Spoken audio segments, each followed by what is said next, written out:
YouTube, welcome back to my channel. Today I'd like to show a bit of a different video. I decided a few weeks ago that I'd like to get some lovely ladies from where I work to come and do a video with me, all about sharing an experience of working in tech and being a girl. So what does that look like? Because I can tell you, for one, when I was at school or university, I had no idea all the different kinds of roles that were open to me, what that looked like, how I'd be treated differently if I was a girl. And I think talking to some other ladies from where I work really will open your eyes to that. And I hope hearing some different perspectives might help you as well. So thank you to the lovely ladies who volunteered to be a part of my video. I really appreciate it, and I hope that you learnt something new today for all of those watching. I'm a business analyst, so I research and design software and solve problems within the software industry. I am the customer advocacy coordinator. And I'm a business development representative for health and community services and financial services. I'm the product communications specialist, so that means that I take care of our messaging for our marketing that we do semi-annually for our software releases.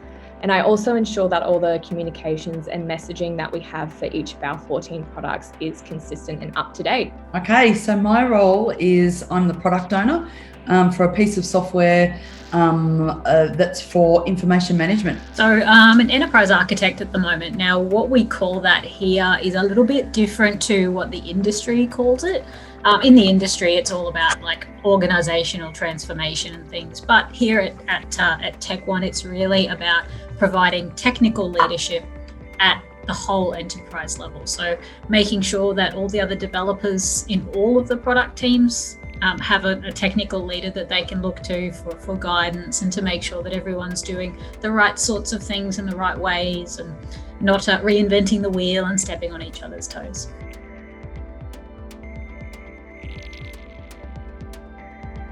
Oh, there are a lot of awesome things. I think for me, the biggest thing, and it was the biggest surprise really when I first started, is just how creative it is to build software. Particularly for myself, I'm a creative person, but my artistic abilities are just non-existent. You know, like even coloring in and things, I'm terrible. But I love to create things. So this provides a way for me as a super logical person to be able to build and create things that other people can use that are really kind of awesome. And that whole creative outlet, really, without having to know how to paint or sculpt or do any of those sorts of things. I was thinking about this, and initially my first thought was the t-shirts that you get, but the best part that I think is working with the team of people that I get to work with. So it's all about the people for me when at the software company. It is really exciting to see how rapidly the industry is developing, and it's fun to be along for the ride. I would say the best part is working alongside hospitals and charities and healthcare providers to make sure that they have what they need to do their job properly. I think the best part about working at a software company is that we are at the forefront of innovation.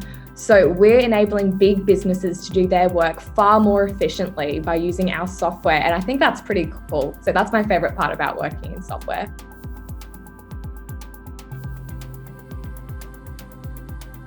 So this one is kind of hard to answer because I think it's so varied.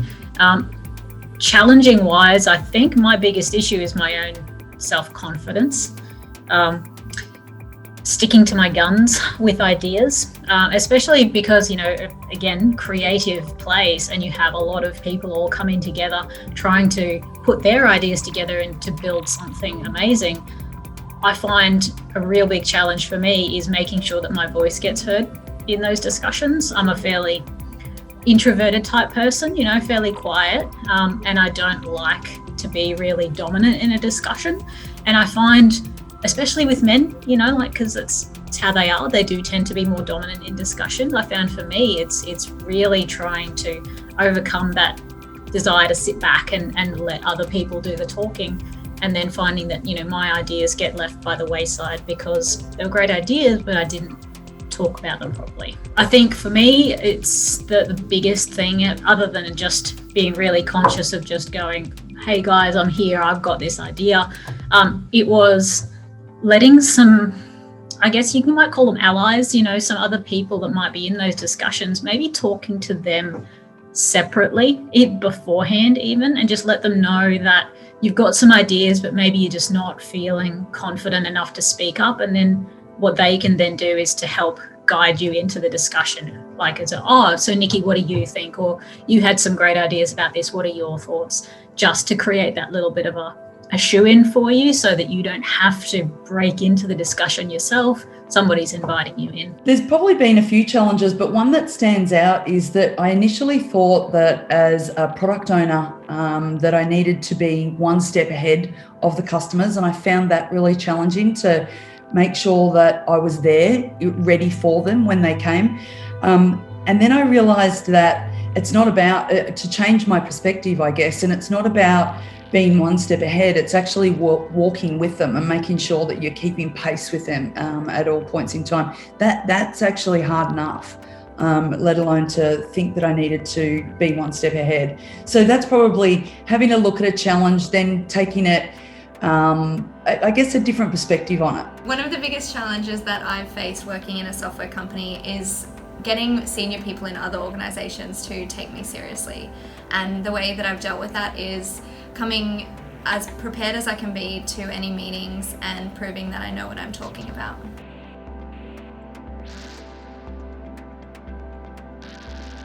Especially being female in a software company, which is, typically, well, the impression is that it's a male industry, is that all of the females that I've met in this workplace have never been victim to being a woman in this industry. So I'm always really inspired by every single one of the women that I meet in this workplace.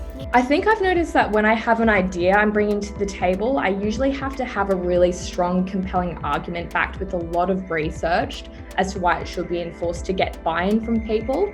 And I'm really proud to present my ideas with this research, but I really have to take people on the journey to get them on board. I think the IT industry is, it can be applied to any industry. It typically, and I've been in it for many years now, it was a male-dominated industry, and I think that's changed over the years. I've slowly watched more women be involved in the industry, which has been awesome. There certainly is a lot of women in the company that I work for, not particularly up in the upper areas of the company, but certainly there are plenty of women that I get to work with every day. I find as a girl in a software company, I get different opportunities, particularly to help inspire women in the tech space. So for example, I'm a mentor for the Tech Girls or Superheroes competition. The Tech Girls competition is all about getting together with a group of young girls and helping them solve a technological challenge and helping to inspire them to grow up and become a woman in tech as well.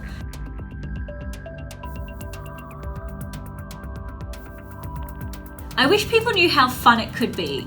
So for my company in particular, we have all-day breakfasts, so free cereal, toast whenever we like it. We have Friday drinkies, so we knock off a bit early and then head down to the village green and have a soft drink or a hard drink if we want.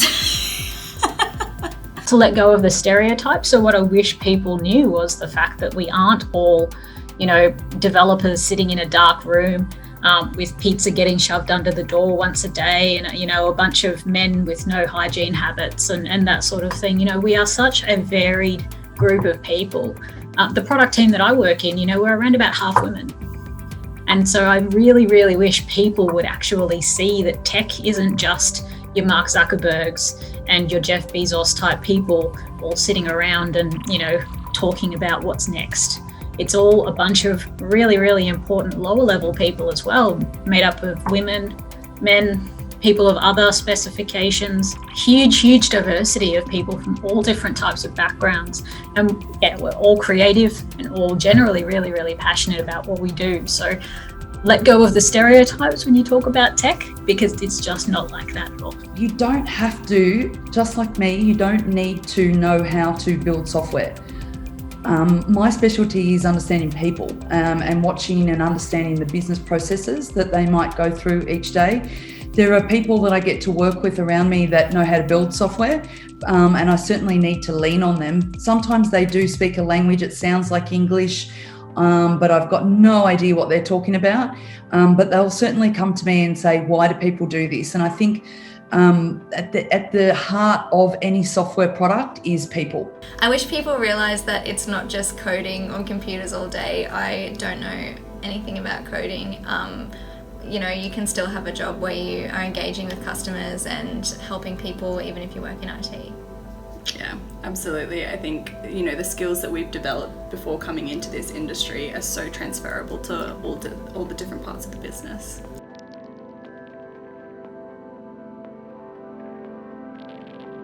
Just do it. Whatever apprehension you have about being a female in this industry, it is really, forget about it. That you shouldn't have any apprehension in coming into, an industry like this. Yeah, and the industry is rapidly growing, and it's going to be rapidly growing forever because of the nature of technology. And so it's a great industry to be in. Job security, all that jazz. And some badass women. Yeah. I think don't let anybody tell you you can't do something. Use that to add that, I guess, fuel to your determination to get up there, start working in software. It's a great place for women to work, and we need more. I would say just go for it. In particular, don't let a fear of being the only one, the only girl, don't let that fear of being that only one put you off, because you won't be. It doesn't matter where you go or what company you go to work for. There are always going to be women there who are always going to be ready to step up and help you where necessary. Do it. It's fun, it's challenging, you learn lots every day, you won't regret it. I would definitely recommend a career in technology. So my piece of advice would be, don't let the stereotypes push you away from working in technology. Technology is constantly changing, and with that is a new era which opens up new opportunities for absolutely everyone to shine.